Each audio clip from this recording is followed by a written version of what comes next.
The last time today's guest had a seat in the comfy chairs, we had a conversation about the key elements of understanding and building trauma-informed workplaces. In other words, I was fortunate to learn from Stephanie about how employers can design workplaces that acknowledge trauma in people's lives, create an employee experience to minimize and avoid trauma at work, and train leaders to be change agents in their employees' lives. Stephanie is back today for a conversation about strengths. We're going to have the chance to talk about a specific strengths framework, ways leaders can manage with a strengths mindset, and how this knowledge and approach supports trauma-informed workplaces and overall employee well-being and success. So Stephanie, welcome back, and thank you for making a second visit to the comfy chairs. Thank you so much for having me. I'm so excited to be here and talk about something else I really love to talk about. So I'm always willing to come when invited to talk about something I love.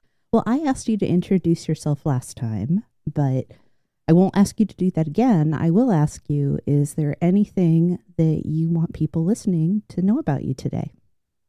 Yeah, so since we are talking about strengths, I'd love to talk a little bit about my experience with Gallup Strengths, Clifton Strengths, Strengths Finder. It's had a few different names over the years. But what fun fact is I actually grew up in Omaha, Nebraska, and Nebraska is the birthplace of Gallup, funny enough. So I actually had a stint of time working at Gallup in my 20s before I moved to the Arizona area. And so I've had a lot of really interesting experiences with StrengthsFinder as a tool, both as a user and as a now coach, throughout my HR career as a leader. And I think there's something special about StrengthsFinder as well that makes it kind of stand apart and why it's a favorite of mine and why I love using it as a tool to partner both with individuals and teams. So excited to chat more about it. I knew that you had the coaching experience, but I don't think I connected the dots that you worked at Gallup. So I'm extra excited to have a chance to learn with you today. So excited. Well, predictably, I would like to start with defining strengths. As a word nerd, that's typically where I go, is what does the word mean? There's the dictionary definition that talks about possessing great power or resources, and that can be physical, moral, intelligence, wealth, or other. The word comes from the Latin that I think is pronounced stringere, and it means to bind tight, which implies a close connection between the characteristics and the things to which they are bound. So as we've talked about, you're trained in this specific coaching framework that focuses on strengths. Please dive in a little bit more. We've talked about strength finders. We've named it. What is it? Amazing. So I love talking about strengths within the realm of Clifton Strengths or Strengths Finders. And I always love to talk about strengths with, a quote from Don Clifton, who founded Strengths Finder and is often credited as the grandfather of positive psychology, for his efforts, for the work he did. And his whole kind of catalyst or purpose behind creating strengths finders was the idea of what if instead of focusing on what's wrong with people, we focused on what's right and see how we can leverage that information and productively apply it. So what's cool about StrengthsFinder is there's all this amazing research, amazing information available. And a lot of it is really accessible because of the work Gallup does and really the goal to make this accessible for everyone. And I love the specific Gallup definition for strength. And it is a formula. It is talent times investment equals strength. And to kind of break that down further, talent is a natural way of thinking, feeling, behaving. We all have these inherent talents to us that make us unique. That investment is the time spent practicing, developing skills and building your knowledge base. And that's how you get to strength, which is the ability to consistently provide near perfect performance in a specific task. So, a little bit of a different definition, but really great in terms of understanding when we look at the StrengthsFinder as a tool, as a resource. It's about helping identify those natural talents and then thinking about how we can invest in them and productively apply them and avoid unproductively applying them as well. Kind of colloquially, when we talk about strengths, I think this definition also works when we talk about StrengthsFinder, is that strengths are those things that we're good at and that we enjoy doing and kind of get in that state of flow or that flow feeling. And we enjoy the impact we can make in those kind of special moments, that special use of those natural talents. I like that you talked about the state of flow, because one of the things I want to make certain we discuss is performance, as we're talking about leadership, and flow is key, not just to results, but to engagement and satisfaction with your work. Mm-hmm. So thank you for that detail. I'd like the rest of our conversation to happen in what I'm thinking of as 3 acts, that there are some subjects around this topic that I think it would be great to cover. The first being the value of strengths, kind of why this and not something else. Then what are the best practices for managing the mindsets that it takes, how to determine what they're great at. And then last, I do want to talk about weakness, as I think there is a place for us to understand, not to focus on, but to understand the what's wrong in Don Clifton's language there. So let's start with, what value does talking about strengths bring to our work lives? Oh, absolutely. Oh, there's so much. So I'll start specifically from that trauma-informed workplace lens. Mm-hmm. And I think what's amazing about strengths is it really gets to the holistic concept of empowerment in a really beautiful way, because strengths allow us to recognize what is inherently good about us, Mm-hmm. where we have, positive aspects that are appreciated by others, really kind of fills that recognition bucket so well. And that also really helps in terms of growth, because, each of us wants to engage in continued growth as a human being, whether that is growth in terms of promotion or if it's just growth in terms of self understanding, learning, you know, applying things differently. So we all have this need for growth, and that's really part of that empowerment component of trauma informed workplaces. It also is our work is connected to what we do well. Mm-hmm.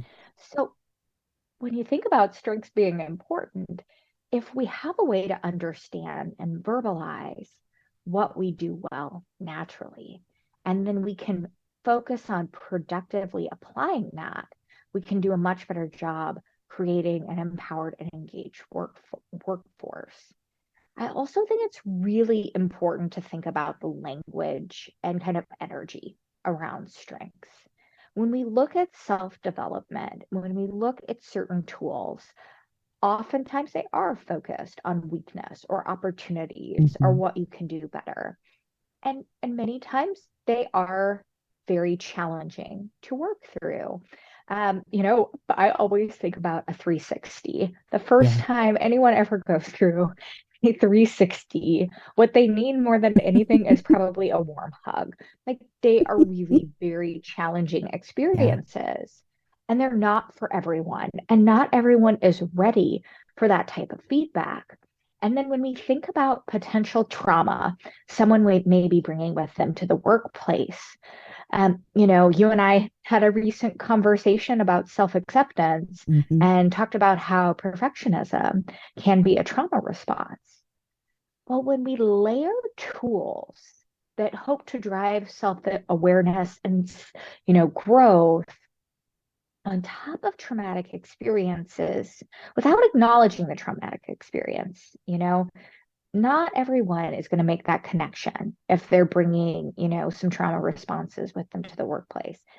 And when we look at being a trauma informed culture, they don't have to recognize that for us to be aware that we need to be sensitive to that. But if someone has a perfection trauma response and then without any kind of support, we have them do a 360 or we have them do another type of Yeah. assessment, we could really get the wrong results in a variety of ways. From an operational kind of HR standpoint, we might not get the growth and development we're hoping for. We might No. get a reaction or another type of trauma response or see someone shut down. It may push someone into, the fight, flight, freeze, fawn responses that are common when people feel triggered or attacked in those ways. Yeah. Stephanie, you used the word empowerment, Yeah. and you also talked about appreciation and recognition. And I think what we can start to understand is possible when strengths is the lens is that we're demonstrating respect for people. And because when we acknowledge that something is present, the other thing that we can infer is that there's also a gap. So if we're respecting what you're able to do, what you love to do, what you're great at, we can then have compassion for what you may not be as great at. Right. I also think that something that happens a lot in the world, but specifically in the workplace, is we tell people that they're empowered, but then we just toss them off, right? Like they just go into the deep end, free range employees, where when we empower people through identifying, understanding, and relying on strengths, we're giving them the tools to do the work then. 100%. I love that connection. And it's so important because when people say you're empowered, that's nice, but you have to actually take action Yeah. for someone to truly be empowered. And there's a lot that goes into it, and it's kind of an ongoing, ever evolving thing. Um, I do, StrengthsFinder works for everyone and every team because it focuses on your strengths. What's Mm-hmm. good? I oftentimes say there's no such thing as a bad strength. Yeah. So really it is, to your point, focusing on how can we appreciate this person? What special talents does this person have? And they're very individualized. A lot of the other tools kind of clump people into groups. They do. And I think it kind of takes away a little of the magic of who we are as individuals.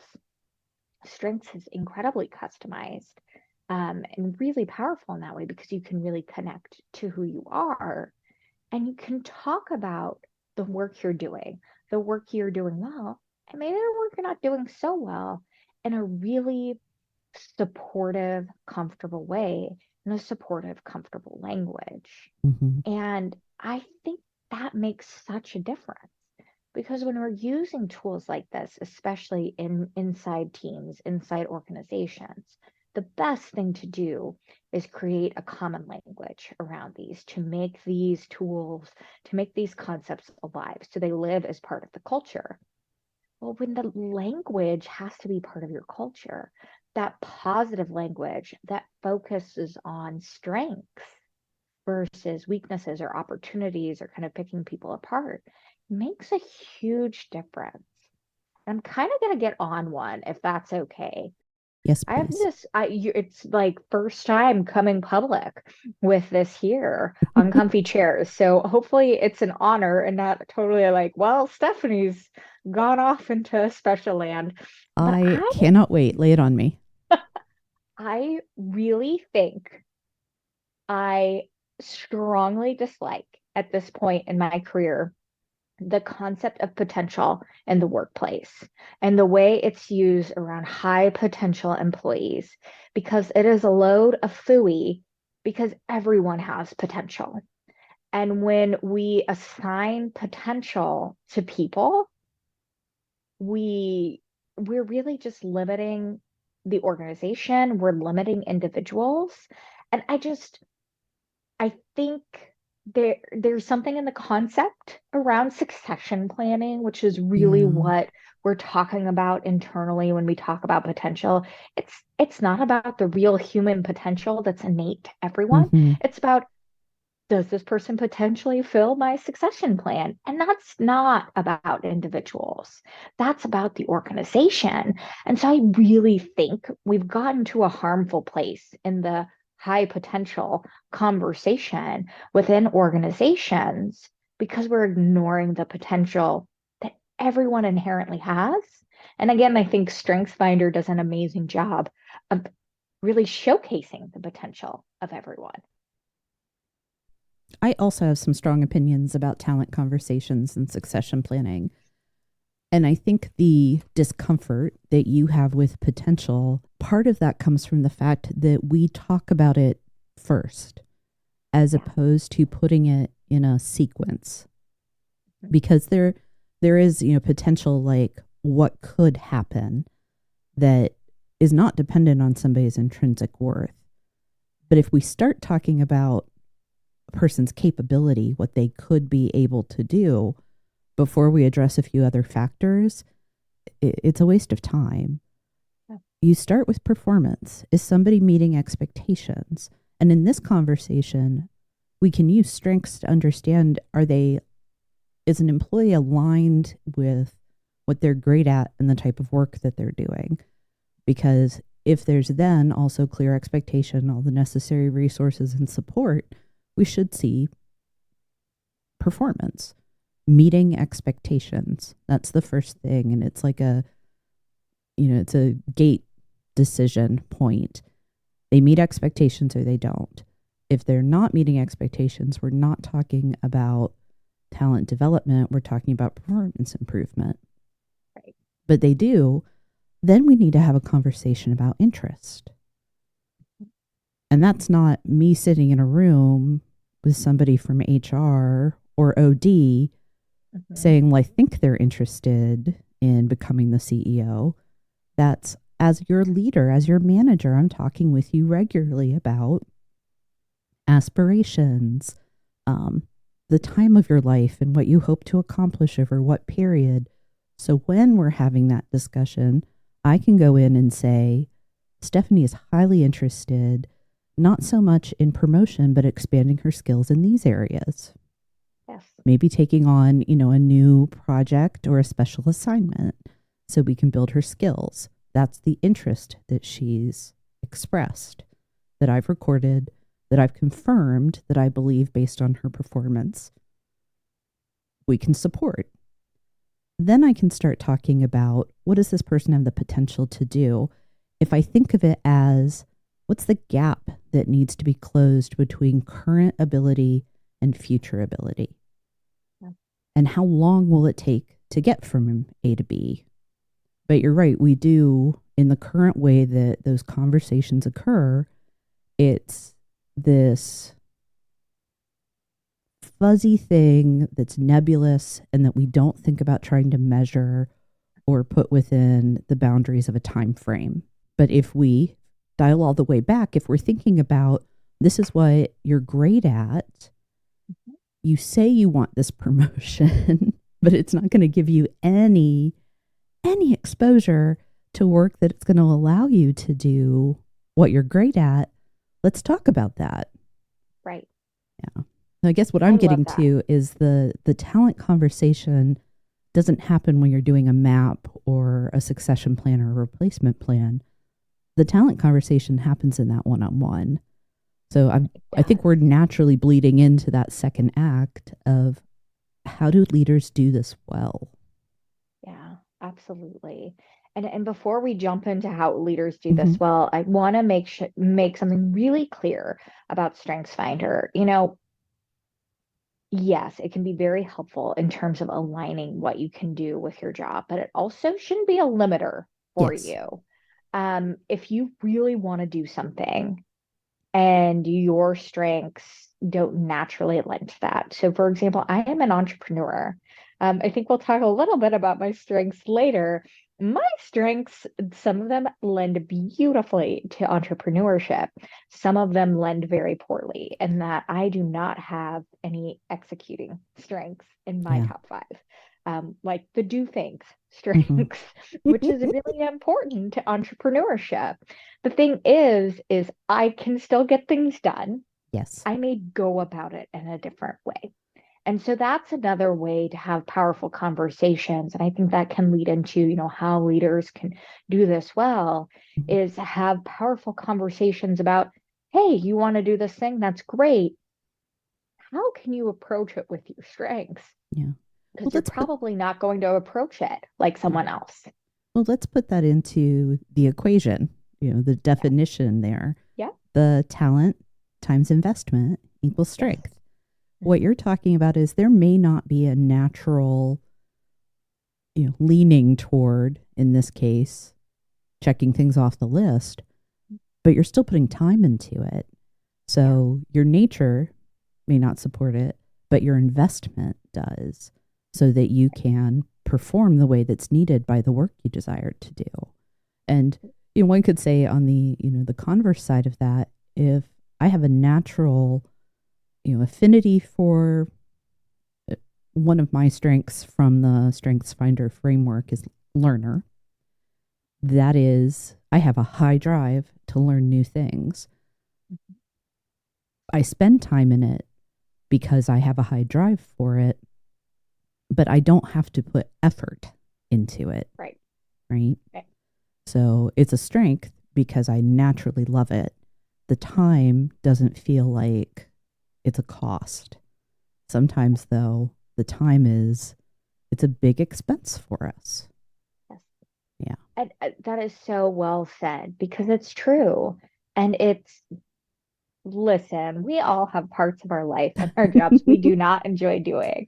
I wish there was a magic wand to solve that for each of us. And Right. there are ways to make it better, and we'll, talk about some of those. But it's if you can find at least some part of every day where you feel like you're using your strengths. And maybe that's only an hour. That's Hmm. okay. That still is really engaging. And that's going to be really meaningful. It'll help you kind of hone those skills.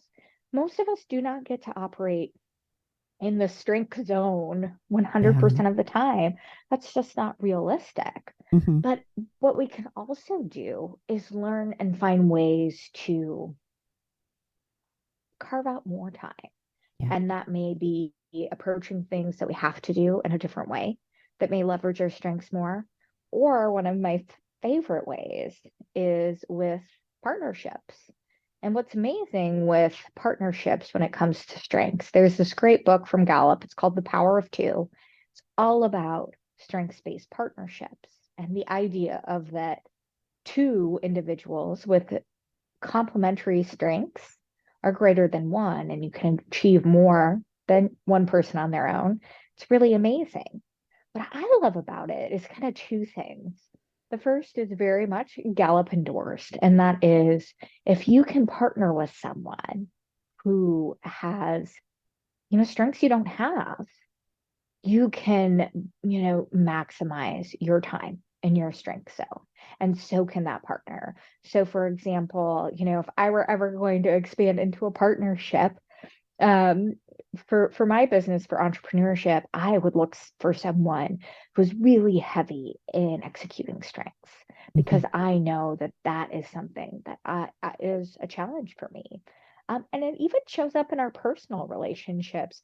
We'll talk about it maybe a little later, but one of my very, very bottom strengths is a strength called harmony. And that is finding, I know, right? And it is finding, common ground and Hmm. understanding and avoiding conflict.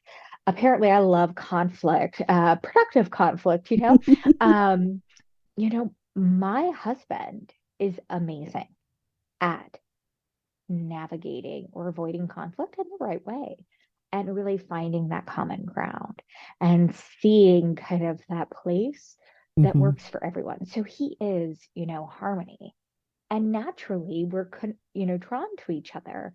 So when there are moments when someone needs to, speak up and, say something uncomfortable, I oftentimes in doing that, and when we need to take a step back and find that common ground, he will do that as well. So those Mhm. powerful partnerships are just an amazing way throughout all, points of our life to really find that opportunity to Mhm. maximize our strengths by partnering with others who are, by the way, oftentimes very different than us. So this Yes. is not so Gallup endorsed, but this is my specific take on another amazing strength of StrengthsFinder is it can actually also be really helpful to understand like why someone is driving you bonkers. So, Yes. Well, for that's that common example, language, right? exactly. Yeah. So I had a leader I worked with, and I have activator in my top five. I like to jump Okay. to action. I like to go. And he had deliberative. So he likes to iterate as many times as possible on something to try and get it as close to perfect as possible. Yeah. Very easily, you could see how we would drive each other bonkers because I go sometimes probably too fast. And then Mhm. he takes too long to the point that it's like, okay, this has lost some of its value because it isn't timely. And instead of focusing on our behaviors being wildly different, what we could do instead is then balance each other out. And sometimes it is. It's that just split second you just need in your head to go, why is this person driving me bananas right now? Mhm. And it's like, oh, because they're approaching this from a different perspective. Yeah. How can I shift this from conflict to an opportunity to have something greater with these different perspectives? Well, if you think about a leader trying to be somebody that manages strengths, Hmm. one of the things tools like this will provide them is the information they need to be very intentional to orchestrate the composition Yes. of their teams, right? So we do work that requires that we're able to, know, make a plan and execute on it. Well, then I need people that do one and or the other. Right? I can't Hmm. hire 10 people that only make plans. I have to have executors as well, or those activators. And it gives you then a sense too of where can I make the partnerships to compensate for gaps to make, the puzzle pieces fit together. But it's going to point to where I might also encounter conflict so I can manage Hmm. that. And as a leader, then I think you have that responsibility to remind people, yeah, this is why you're driving each other bonkers. Probably not with that language, but to highlight, okay, activator, deliberator, you're both bringing a strength to the table. And when everything's going really well, it fits together perfectly. What circumstances are making it so it doesn't do that right now? And what do you need from me as your manager to get you to a place where it's working again? Absolutely. Absolutely. And there's this concept I like to talk about when I'm, working with a team or coaching in strengths. And it's this idea of a balcony and a basement.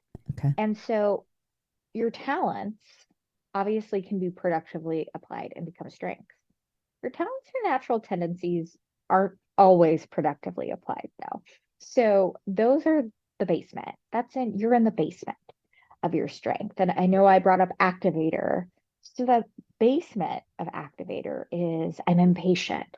I rush to get things done that aren't really ready or complete. The balcony is, I am able to be a catalyst to move things forward, to make sure they're timely and relevant and like get things started. Sometimes those differing perspectives and strengths can really push us to leverage that natural talent as a true strength in that balcony and avoid the basement and watch out for those kind of sharp edges on the other side of the talent that come up. So it's really helpful to understand that and talk through that as a leader. And also as you're reflecting on your own strengths, it can be really helpful as well. Yeah. Yeah. I'm, one of the cliches is, the overused strength, Yes, strength becoming a weakness. And yes.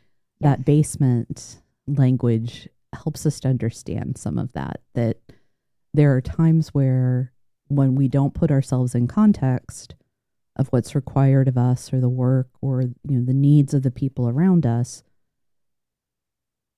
we just push through on this is what I'm great at. So I'm going to do it and I'm going to do it all Yes. out. Yes. Yeah. And, And knowing that you and I just had this conversation with some, other women about self-awareness and self-acceptance, it's sort of bundled up for me too, that awareness of your strengths and how they're hitting is so important for leaders and for teams. absolutely.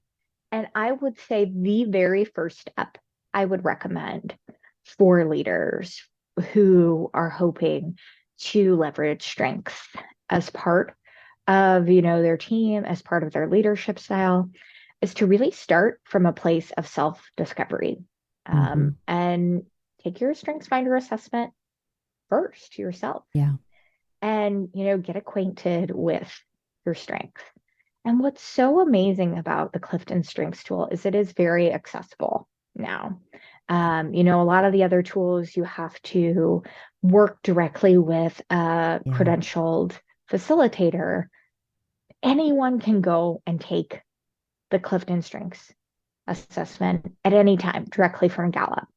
And absolutely, there are coaches available. I'm a coach. And you can leverage, an individual coach to help you work through that, or someone to partner with your teams. But also, there's a bunch of really great resources that Gallup just provides on their online Right. tool. So I love that, if someone doesn't have maybe a large budget, or if someone is working on their own self-development and really that's, not something they're comfortable or can, have their company pay for, well, you can take, as little as $20 Mm-hmm. and start your strengths exploration journey. As an individual. And Gallup allows you to do that, and provides resources around that, which is just so amazing. Mm-hmm. You have to start there as a leader, because without kind of an awareness of your talents and the lens you're bringing to your work and to your team, it's going to be hard for you to fully understand and appreciate your team's talents and their lens and his approach as well. So Yeah. this is one where absolutely starting with that self-awareness, starting by using the tool yourself first, is very important. Well, it goes to credibility if nothing else. And Yes. if you don't, if you don't eat your own cooking, if you will, why should people listen to you? Right. Love that. And, it, this makes me think of one of the points that I shared with you in my notes is that some leaders, in my experience, have responded really negatively Yes. to the whole concept of strengths. And it may be that they lack awareness, or they fall on this spectrum where they're afraid that it's going to demonstrate favoritism if they talk about somebody's strengths. But then on the other side of that spectrum, that it's going to mean they have to ignore performance problems because, Yep. well, I should only pay attention to what they're good at if I'm talking about strengths. So have you encountered resistance and reactions like this? So many Okay. different resistance and reactions. Yeah. And I think one Well, you're pointing out is very common, that if we're only talking about strengths, how can we improve performance? How can people get better? Well, got to remember investment. That productive application is so key. And talking about strengths doesn't mean we don't hold people accountable. In fact, I think accountability is so important because, again, we want someone to build strength, to kind of work out the muscle, to productively apply those strengths. If they're not doing that, they're not performing, we have to hold them accountable to that. And I'm just a big accountability fan in general, because when we're not holding our team accountable to themselves, accountable to each other, it causes a whole host of other issues. So, accountability, strengths without accountability, it's not going to work. because without, a need to productively apply, to use these tools, to use this language, you're not going to build those strength muscles because there's no reason to. So again, always, always, always, if you're a strengths-based team, your trauma-informed team, accountability has to be a piece of it. It has to be part of it. At the end of the day, we're working towards a common goal. And if we're not holding folks accountable to that, what are we doing? Doesn't mean we can't be empathetic or understanding in our accountability, just has to be there. I also have strong opinions about the topic of accountability.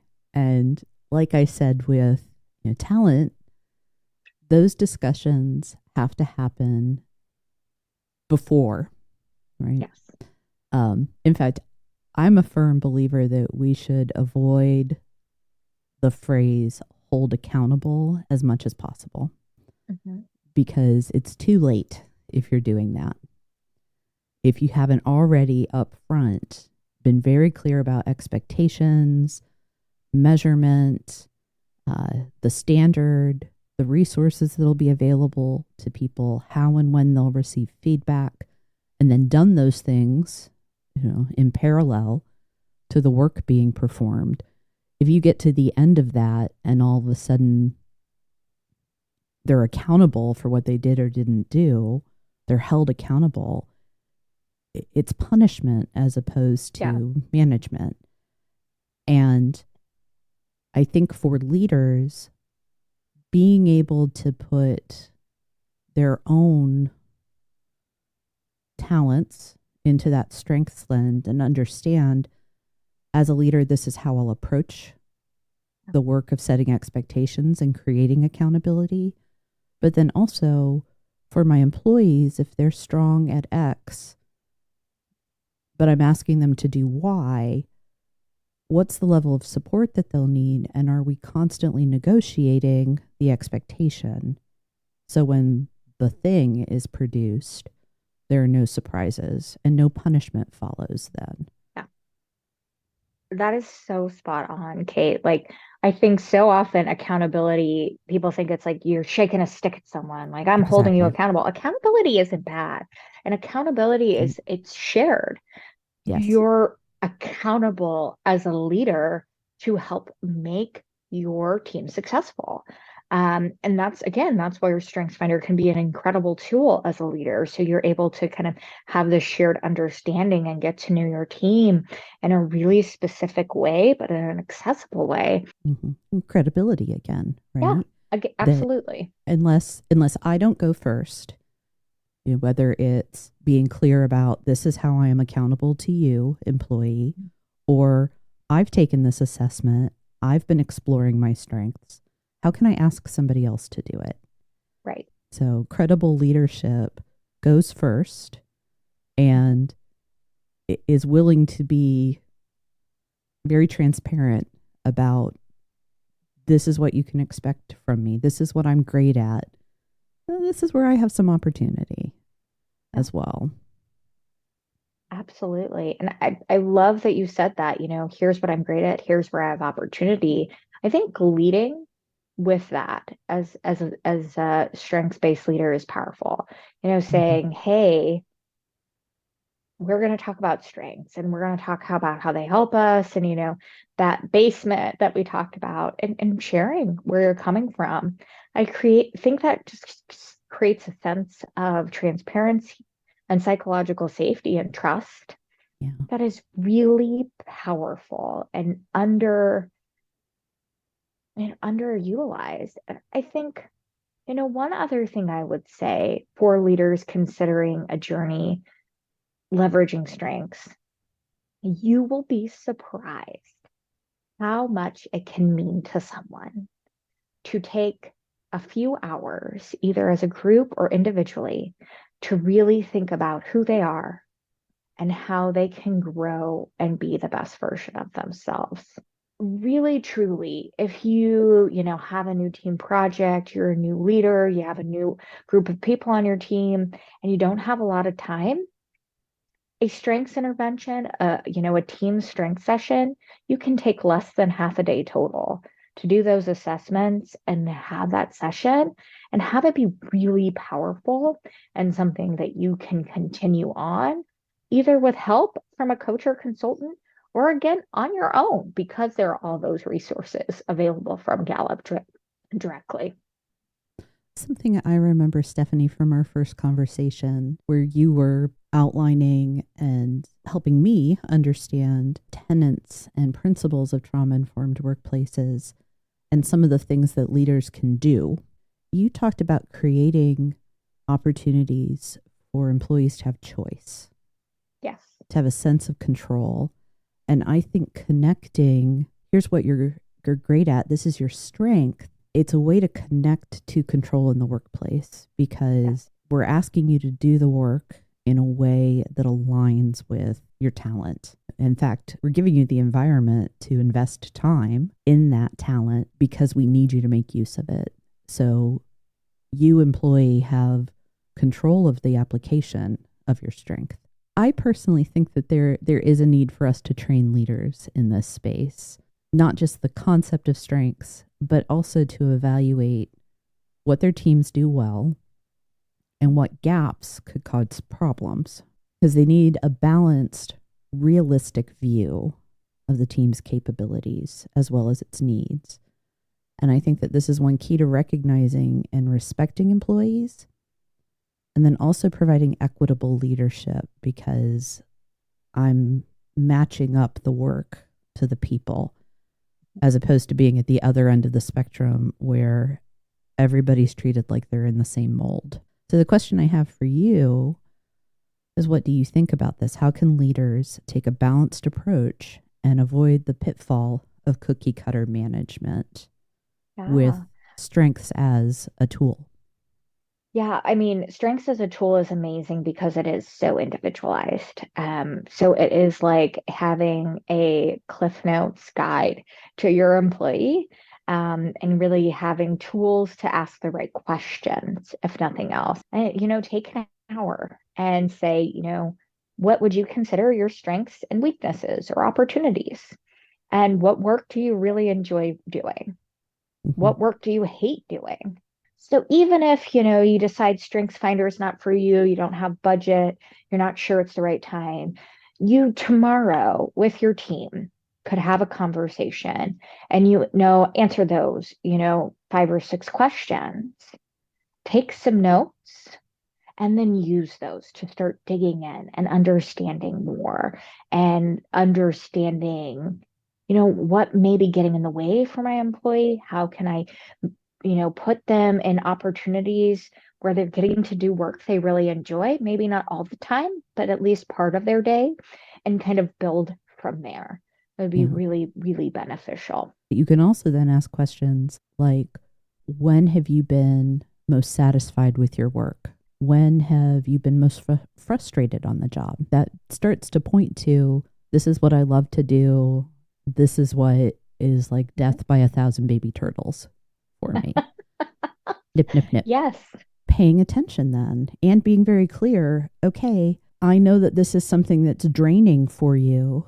It's necessary. Let's set the boundaries on it. Let me know if you're struggling. So I want to talk about weaknesses. I've been fascinated in my own career, the disappearance, like the evaporation of weakness from people's vocabulary. And it's been replaced with things like opportunities or blind spots or, just all of these sort of euphemistic terms, because the sense is that nobody's comfortable saying, well, Kate's weak at that. What do you think happened? Why do you think that we treat weakness like it's a very bad swear word? I think this is a little bit uniquely American, personally. Okay. I think it is a cultural thing. I think as Americans, we very much value strength and individualism. And so to talk about our individual self and talk about strengths is very affirming and, leads to all those positive, good, warm, fuzzy feelings. when we talk about weakness and we talk about weakness on an individual sense, I think for a lot of people, it can really feel like an attack. And I think there's a lot kind of lobbed into that. I think trauma and unaddressed trauma, I know we talked about this last time. 70% of US adults self identify as having one or more traumatic experience in their lifetimes. That's probably a low number based on the realities of our world. And so hearing that you have a weakness can, for some people, become a trauma response. They need to protect it. They need to cover that. Mm-hmm. They need to be perfect so something bad can't happen. Anybody in our field of work who's led an exercise, you ask people to list your strengths and weaknesses. Where do people go? What's the easy part of that exercise? It's the weaknesses for most of us. Yeah. We're Yeah. absolutely preoccupied with what I'm bad at. So ignoring it feels genuinely a little silly to me. And I mean that with affection, not frustration, that we know it exists. We're constantly thinking, we're hyper fixated on I'm bad, I'm bad, I'm bad. By not making it somewhat public, by not acknowledging what we're bad at, we make it a point of shame. Yes, it becomes shameful. I think people not being able to acknowledge their weaknesses, it comes to a lack of ability to have self-acceptance. Mm-hmm. And, one of the actual most common resistance I've experienced to strengths in my career is people disagreeing with what their strengths are. And, I said it earlier, there are no bad strengths. Yeah. Maybe they're very, very tactical and very good at executing, but they're not this big picture thinker. And so their strengths reaffirm that. And then so now they say, well, these can't be right because they can't accept what they're naturally good at might not be, what they want to be good at. Listen, I would love to be great at getting things done. I am not. Like, it's bananas. Like, my husband kind of teases me that I'm kind of like a tornado going through the house, like half doing things. That's who I am. And I think I can acknowledge that and I can work hard to be better at that because I'm acknowledging and I accept, I am that way. It doesn't mean I'm bad. It's not something I should be ashamed of. It's something that I work on so I don't drive my husband bananas. Well, it's also, I may be this way, but I don't have to stay that way. If I Right. have determined it's a problem that I need to resolve. When I think about work, if we're not paying attention to those places where people struggle, and this is where I do think, and I would love you to correct me if I'm wrong, where there is a very intimate connection with trauma informed workplaces, that if we're not helping people talk about and then respectfully acknowledging what they don't do as well, we leave people feeling unseen. Yes.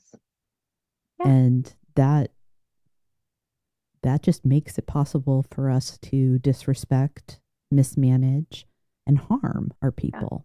I shared in, other discussions, perfection, for me, perfectionism is a trauma response.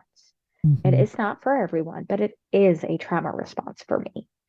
And when we allow people to be open about where they're not perfect, where they have weaknesses, things they're working on without judgment, without shame, with more of a focus on curiosity. We tell them that they are appreciated. We see their potential. They are capable of being loved without Yeah. perfection. So that can be really restorative and can really help build someone's resilience, especially when that is coming from a place of, traumatic experiences, teaching someone that their value comes from what they do, Yeah. specifically what they do well, versus their innate value as a human being. And, trauma informed workplaces don't seek to, you know, cure trauma or treat trauma, but our work is so important to our identity. And, having a job where you feel like you're contributing and adding value, talked a little bit about it when we talk about empowerment. It is important for people, for an individual's trauma recovery.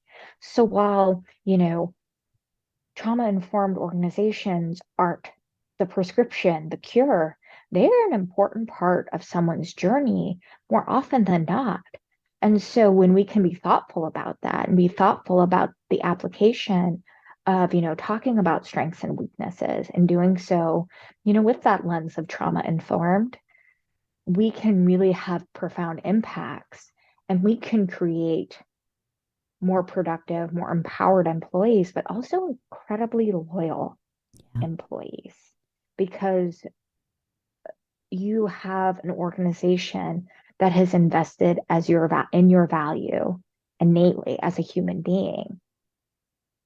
Yeah. So there's the, hey, engage your employees or watch out, but there's also the amazing benefit of creating, productive, loyal team members by making that investment.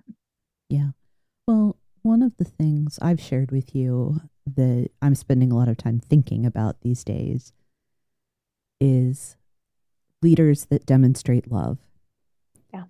And to be very clear at the start, this is not platonic, definitely not romantic. It's the wanting the best for people. Yeah.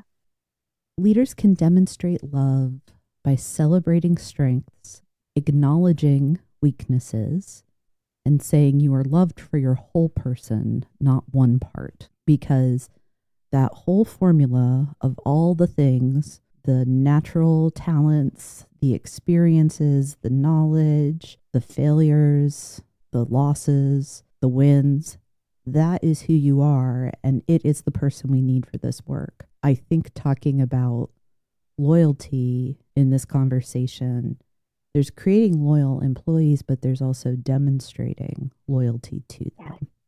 Yes, another bidirectional. Yeah. Yeah, it is. It's the relationship at the end of the day. Yes. The work happens in and because of the relationship. I had challenged us to, again, eat our own cooking. Yes, of course. Is this something that, one, are you willing to share our things for a point of like demonstration, modeling, and application of everything we've talked about? Okay. Absolutely. So what I asked Stephanie to do, and I've done it as well, is to consider her own strengths and weaknesses. Mm-hmm. And we've each brought a list of 3 of each. I'll even couch mine in my strengths finder strengths too, just so we can draw that connection. So my number one strength is input. Mm-hmm. And input is the idea that I have a craving to know more. So it's a lot like learning, but it's more about collecting and archiving that information. One of my strengths is I've got a resource for that. I've got a connection for that. So I am really good at connecting information to the right person, connecting other people to the right people in moments. My next strength I'll share, and I'll tie it to another Clifton strength, is activator. I like to make things happen and turn thoughts into action. I am impatient. It literally says that in the description. I am impatient. So we know what the basement of activator is. But, for me, I really see this as a strength of being a catalyst. I can get something started and make things happen and really just like push it out there and go, even when it feels like we're not ready. And I mean, for me right now in my life, this is most visible in my work with the wounded workforce. I am not necessarily the most brilliant trauma expert, but I am someone who is passionate about bringing the concepts and the information around trauma-informed workplaces to organizations that desperately need it, to individuals who desperately need it. And then my next strength is strategic. And so a strategic is all about, thinking on your feet, finding alternate ways to proceed. And I can spot relevant patterns and issues. So I am a very fast thinker. I think on my feet, um, and moving a million miles an hour. But I love that strength for me, and that I can connect dots. I can make things work together. I can help build out a bigger picture and help connect the dots for others to that bigger picture as well. Now for the really fun one. So we'll talk weaknesses. My absolute last strength is consistency. Um, and that's about treating Oh, people the same, and setting up clear rules and adhering to them. I do not do that. I am very much customizing how I'm navigating through the world to individuals. This is a weakness because a lot of times people don't know what to expect. I don't want to say Jekyll and Hyde, but for some people it may feel that way because of the lack of consistency. It's like, hmm. who, what Stephanie is showing up today? Second to last one is harmony, which I already mentioned. So Yeah. people with harmony look for consensus, um, and seek areas of agreement. I think, for me, I can be a little bit stubborn and I can be very engaged in my own ideas. And because of that, I oftentimes don't do a good enough job listening to the ideas of others. That's one really I want to work on because I think there is so much incredible wisdom existing among so many of us. And the more I can be open and be thoughtful and deliberately ask for those perspectives, I think the better work I can do. And last but not least, my weaknesses are hilarious to me. Discipline. Discipline. I told you I wasn't a doer. But discipline is about, order and, a repetition. And I so desperately want routine. And, when I was working in corporate America, I always said, oh, I love my day to be a little bit different. And I think the boundaries of corporate America kind of helped me have some discipline because of the guardrails that existed.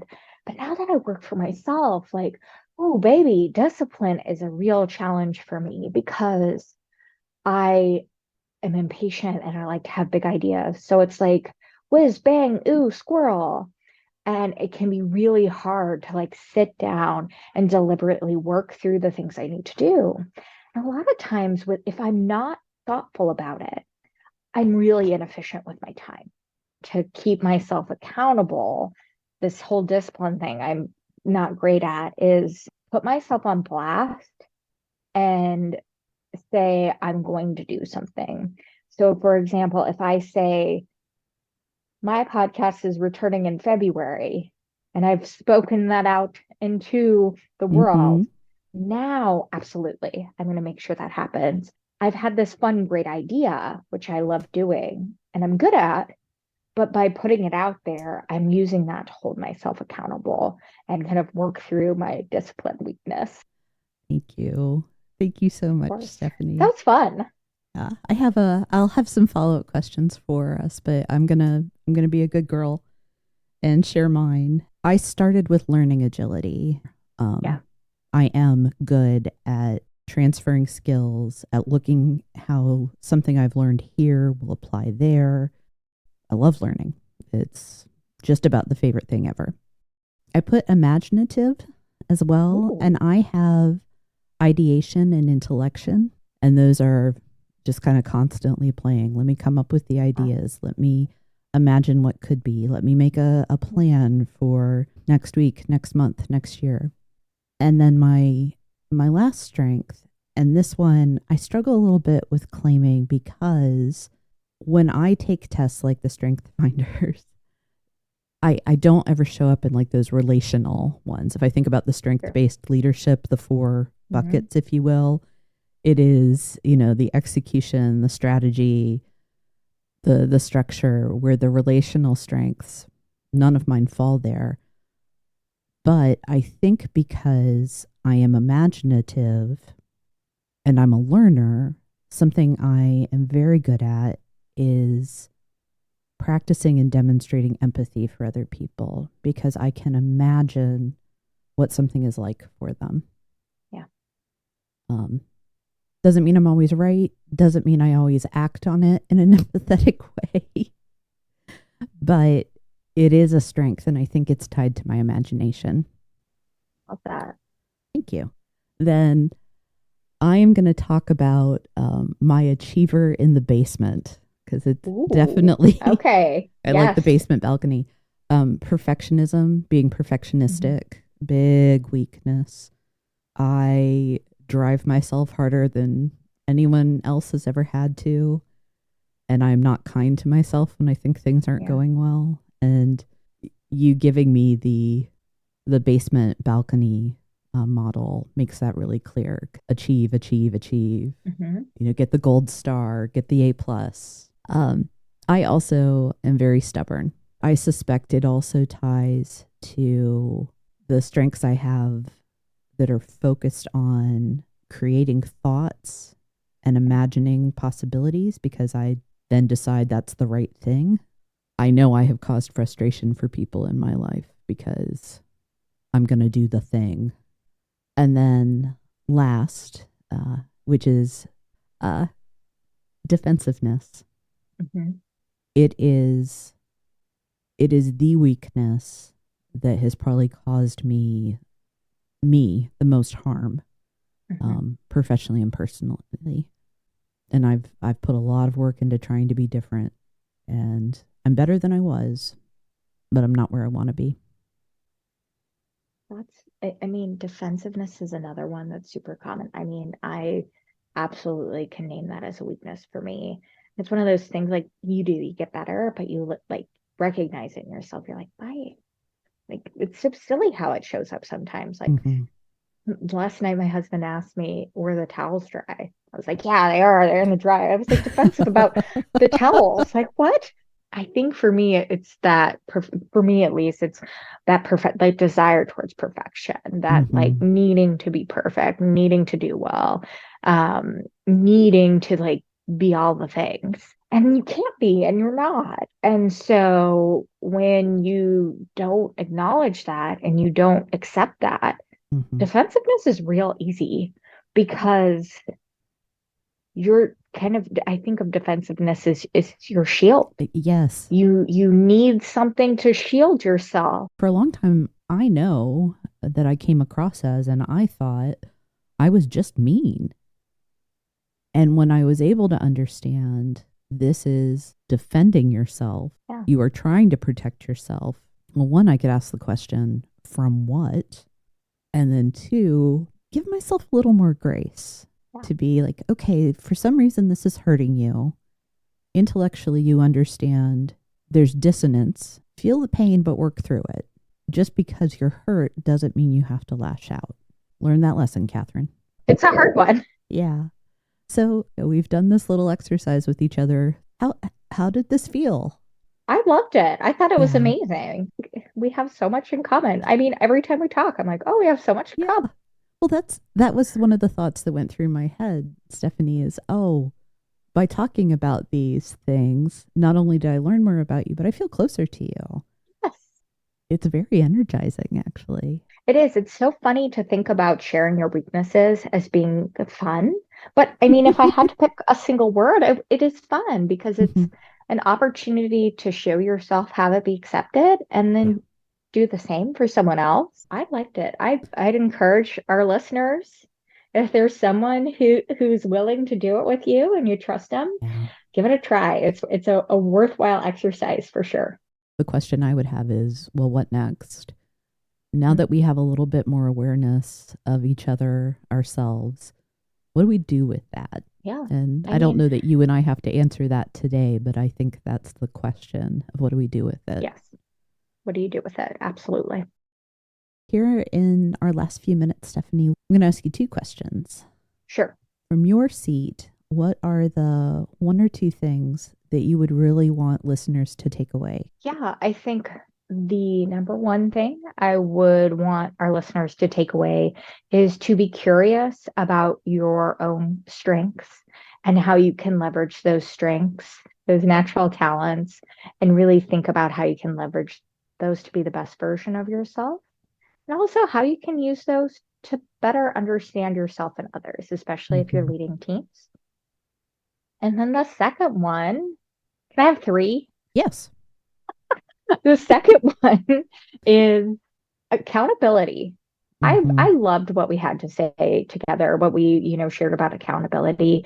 I think so often we talk about things like strengths or trauma-informed workplaces, and they're so important, but those don't negate the important and bidirectional kind of relationship of accountability we need in the workplace. And then finally, just because I think this is my whole New Year energy, is to invite everyone listening to try and find some space to practice self acceptance, whatever that means to you, whatever that looks like for you. I agree. I concur. I'll obviously be sharing a lot of resources from our conversation and would encourage people to follow those links, read those books, take those assessments. As Stephanie mentioned, it's very easy to access the Clifton Strengths tools, both the Strength Finder 2.0 and Strength Based Leadership. Okay, last question. Before we close, what are some things that you want to share that you have going on in the next few months? Absolutely. So, this is some exciting stuff. So, Mm-hmm. our 2024 panel series is live. If you miss out on any of the panels as well, they all will go on YouTube. So you can catch last year's panel discussions as well as upcoming panel discussions. They are live on LinkedIn and Facebook monthly. And then they also go out to our subscribers and emails, always available on YouTube. The Building Trauma Informed Workplaces podcast is back for season 2, starting in February. So excited to have some more fantastic conversations about that. And a sneak preview for the Comfy Chairs listeners. I have some exciting training coming out focused for HR leaders, HR practitioners who are interested in being certified in how to approach trauma-informed workplaces. So make sure if you're not subscribed to the Wounded Workforce, subscribe so you can get updates and maybe some special offers there. But absolutely excited for the new year and all that's coming. I'm excited for you, Stephanie. You're doing Thank you. really great, exciting, valuable work. And I love your energy. I'm, again, grateful for our time with each Me other too. and can't wait to see what you accomplish this year. Thank you so much. You as well. Thank you for joining me in the comfy chairs. If you enjoyed this episode and you'd like to support the podcast, please subscribe, leave a rating or review, or share it with others. You'll find Comfy Chairs updates and other thoughts on leadership and learning on Instagram at 123 Limited. That's ONE23 LTD. Until next time.